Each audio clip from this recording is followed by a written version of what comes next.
News. ఏపీని మోంతా తుఫాన్ ముంచేసింది. 24 గంటల్లో ఆంధ్రాను అల్లకల్లోలం చేసింది ఈ తుఫాన్. పలుచోట్ల అతి భారీ వర్షాలు, మరికొన్ని చోట్ల అత్యంత భారీ వర్షాలు రాష్ట్రాన్ని అతలాకుతలం చేసేశాయి. ప్రకాశం జిల్లాలో మోంతా బీభత్సం సృష్టించింది. ఒంగోలు పట్టణంలోని పలు కాలనీస్ పూర్తిగా నీట మునిగిపోయాయి. 600 ఇళ్లలోకి 4.5 అడుగుల మేరకు నీరొచ్చి చేరింది. తీర ప్రాంత మండలాల్లో గాలుల దెబ్బలకు ఇటు చెట్లు, విద్యుత్ స్తంభాలు నేలకూరిగాయి. కొన్ని చోట్లయితే ట్రాన్స్ఫార్మర్స్ దెబ్బతిన్నాయి. ఒంగోలు, టంగుటూరు ప్రాంతాల్లోని సబ్ స్టేషన్స్ లో వర్షపు నీరు చేరింది. దర్శి, కనిగిరి, గిద్దలూరు, మార్కాపురం, ఎర్రగొండపాలెంతో సహా జిల్లా వ్యాప్తంగా వాగులు పొంగాయి. శ్రీకాకుళం ప్రాజెక్టు సమీపంలో పాతాళగంగ దారిలో కొండ చర్యలు విరిగిపడ్డాయి. వందల గ్రామాలకు రాకపోకలు స్తంభించిపోయాయి.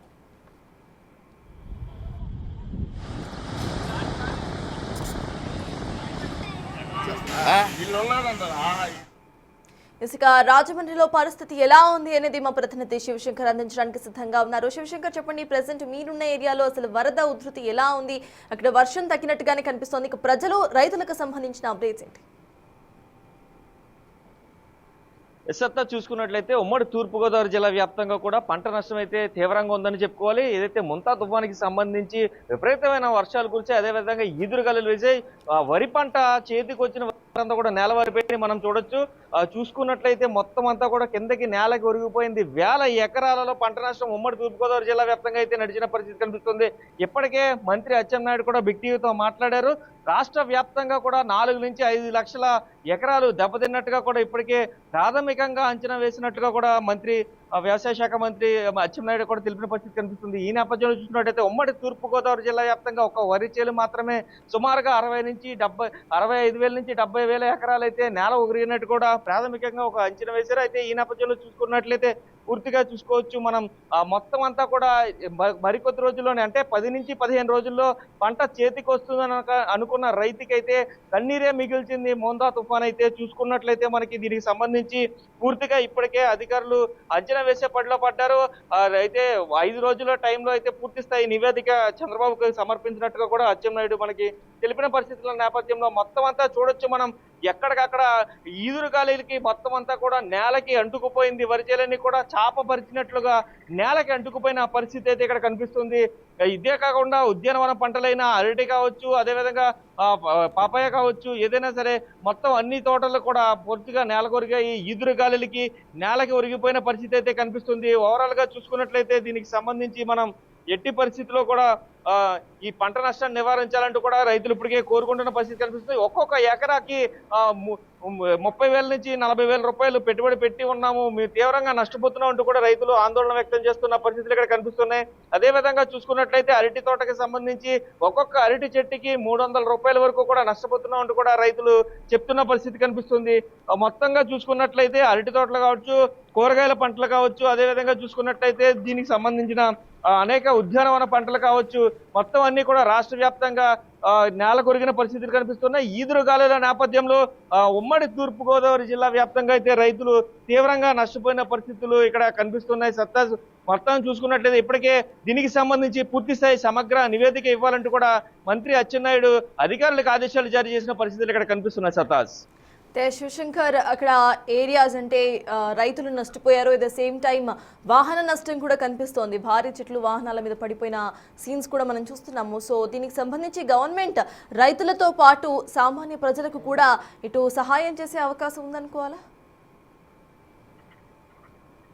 ఖచ్చితంగా సీఎం చంద్రబాబు నిన్న కోనసీమ పర్యటనలో కూడా అందరికీ హామీ ఇచ్చిన పరిస్థితి కనిపిస్తుంది. ఏదైతే భారీ వృక్షాలు కూలి ఏదైతే వెహికల్స్ పడిపోయినాయో, వెహికల్స్ మీద పడ్డాయో వాటికి కూడా ఏదైతే ఇన్సూరెన్స్ క్లెయిమ్ చేసే విధంగా అసలు ఎంత నష్టం జరిగింది, ఎలా జరిగింది అనే దాని మీద కూడా సమగ్ర నివేదిక ఆయా మండల ఎంఆర్ఓల్ని, అదేవిధంగా జిల్లా కలెక్టర్ని కూడా సమర్పించాలంటూ కూడా పూర్తి స్థాయి క్షేత్రస్థాయి దీనికి సంబంధించిన నష్టాన్ని పూర్తిగా అంచనా వేయాలంటూ కూడా సీఎం చంద్రబాబు ఇప్పటికే ఆదేశాలు జారీ చేసిన పరిస్థితి కనిపిస్తున్నాయి. సతాజ్, Shivashankar, at the same time అక్కడ ప్రజలు వాళ్ళు ఏమంటున్నారు? అండ్ ఇప్పుడు బయటకు వచ్చి వాళ్ళకి కావాల్సిన సామాన్లు కానివ్వండి, లేకపోతే నిత్యావసర సరుకులు తీసుకునే అవకాశం అక్కడ ఉందనుకోవాలా, లేకపోతే కంప్లీట్ గా వాళ్ళు ఇంకా కూడా గవర్నమెంట్ మీదే డిపెండ్ అయి ఉన్నారు?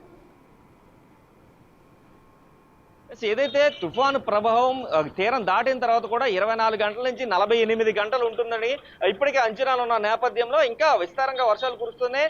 ఆ తేలికపాటి జల్లులతో పాటు తీవ్ర వర్షాలు కూడా కురుస్తున్నాయి. కానీ ఈదురుగాలులు మాత్రమే కంట్రోల్ అయ్యే తగ్గుముఖం పట్టాయి. అయితే వర్షాలు మాత్రం ఇంకా ప్రభావితంగా ఉండడంతో అయితే ఇప్పటికే పునరావాస కేంద్రాల్లో ఇంకా 2 రోజులు పునరావాస కేంద్రాల్లో ఇంకా కొనసాగాలని కూడా ఇప్పుడే అధికారులకి అదే సూచించిన పరిస్థితి కనిపిస్తుంది. ఈ నేపథ్యంలోనే పునరావాస కేంద్రాల్లో ఉన్న వారిని కూడా సీఎం చంద్రబాబు నేరుగా అయితే వెళ్ళి ఇంటరాక్ట్ అయ్యారు. అక్కడ ఉన్న వసతులు, అదేవిధంగా వారికి నిత్యావసరాలు ఇవన్నీ కూడా నిన్న అందించిన పరిస్థితి మనం చూసాం. అయితే ఈ నేపథ్యంలో చూసుకున్నట్లయితే సిచ్యువేషన్ పూర్తిగా కంట్రోల్ అయ్యే వరకు, అంటే వర్షాలు పూర్తిగా తగ్గుముఖం పట్టే వరకు కూడా పునరావాస కేంద్రాల్లోనే ప్రజలు ఉండాలంటూ కూడా ఇప్పటికే అధికారులకి సీఎం చంద్రబాబు సూచించిన పరిస్థితులు అయితే కనిపిస్తున్నాయి సర్తాజ్.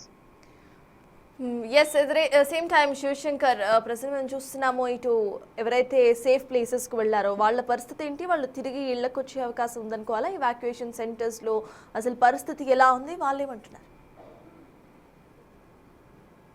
వ్యాక్సినేషన్ సెంటర్స్ కావచ్చు, ఏదైతే పునరావాస కేంద్రాల్లో ఉన్న వారికి భోజన సదుపాయం దగ్గర నుంచి కూడా మంచినీళ్ళ సదుపాయం కావచ్చు, భోజన సదుపాయం కావచ్చు, అలాగే వారికి మళ్ళీ ఇంటికి వెళ్ళేటప్పుడు కూడా ఒక 3,000 రూపాయలు క్యాష్ ఇచ్చి, అదేవిధంగా ఆర్థిక సహాయంతో పాటు నిత్యావసరాలు కూడా ఒక కిట్ని అంటే కందిపప్పు కావచ్చు, వంట నూనె కావచ్చు, కందిపప్పు కావచ్చు, ఇలాగా అనేక రకాల ఏదైతే నిత్యావసరాలతో పాటు బియ్యాన్ని కూడా అందించాలి ఇప్పటికే సీఎం చంద్రబాబు ఒక నిర్ణయం తీసుకున్నారు. అదేవిధంగా చూసుకున్నట్లయితే చేనేతకు మత్స్యకారులు వేట నిషేధించారు. ఇప్పటికే 4 నుంచి 5 రోజుల నుంచి కూడా వారికి వేటకి వెళ్ళట్లేదు కాబట్టి వారికి ఒక 50 కేజీల వరకు కూడా బియ్యాన్ని అందించాలని కూడా ఇప్పటికే సీఎం చంద్రబాబు నిర్ణయం తీసుకున్న పరిస్థితి కనిపిస్తుంది. అయితే ఇక్కడ సిచ్యువేషన్ చూసుకున్నట్లయితే ఉప్పాడ సిచ్యువేషన్ అయితే మరీ దారుణంగా ఉందని చెప్పుకోవాలి. ఏదైతే మత్స్యకారుల కుటుంబాలకు సంబంధించి ఉవ్వెత్తిన అలలు ఎగసి పడటంతో ఉప్పాడ తీర ప్రాంతం అంతా కూడా అతలాకుతలం అయిపోయిన పరిస్థితి కనిపిస్తుంది. అక్కడ చూసుకున్నట్లయితే మనకి అక్కడ మత్స్యకారుల ఇల్లు సముద్ర గర్భంలో కలిసిపోయిన పరిస్థితి కనిపిస్తుంది. అదేవిధంగా చూసుకోవచ్చు మనం అక్కడ వారి ఇళ్ళన్నీ కూడా కోల్పోయినా కూడా వారి పునరావాస కేంద్రాల్లోనే ఉండలేమంటూ కూడా వారు చెప్తున్న పరిస్థితి కనిపిస్తుంది. అక్కడికి వెళ్ళి చూసుకోవాలంటే కూడా అధికారులు నిరాకరించిన పరిస్థితులు కనిపిస్తున్నాయి. అయితే ఎక్కడా కూడా ముందా తుఫాన్ మొత్తం అంతా కూడా కన్నీటిని మిగించింది తీర ప్రాంత వాసులకనే చెప్పుకోవాలి. ఎందుకంటే ఉవ్వెత్తిన ఎగిసిపడిన అలలకి సముద్రం మొత్తం ఉప్పాడ తీర ప్రాంతాన్ని అంతా కూడా కోతకు గురి చేసింది. అయితే మొత్తం అంతా కూడా అక్కడ ఇల్లు శిథిలావస్థలోకి మారిపోయినాయని చెప్పుకోవాలి. సముద్ర గర్భంలో కూడా కలిసిపోయిననే చెప్పుకోవాలి. అయితే నిరాశ్రయులైన వారికి తక్షణమే మాకు ఏదైతే ప్రభుత్వం నుంచి కూడా ఇంటి స్థలాన్ని కల్పించాలంటూ కూడా వారు కోరుకుంటున్న పరిస్థితి కనిపిస్తుంది Sartaj. Yes, thank you Shivshankar.